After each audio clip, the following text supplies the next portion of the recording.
Iubirea ta denotă un caracter cu gesturi delicate, totodată efemer, dar am bătrânit și ea odată cu timpul. Atunci viața și moartea au început să facă schimbul.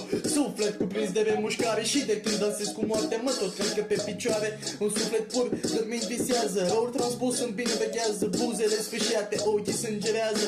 Răul domnește când lumea nu-i trează, scriu și mă afund în depresii confuz. Ajung să constat unde sunt și ce sunt. Om, pământ, natură, vie, flori pe mormânt, un sicriu pe care am scris că o să ies din pământ. Vreau să renunț la încredere, șanse, persoane. Vreau să strâng lângă mine suflete de animale, două cuie la 2 ore și asta zi de zi.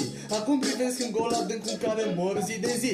Ce renegi, eu sunt deja obișnuit să pierd. Persoanele dragi sunt amintiri pe care le arunc în beci. La ce privești? Mai bine scoți ochii și pleci. N-ai înțeles că nu pot fi înțeles. Mai încerci?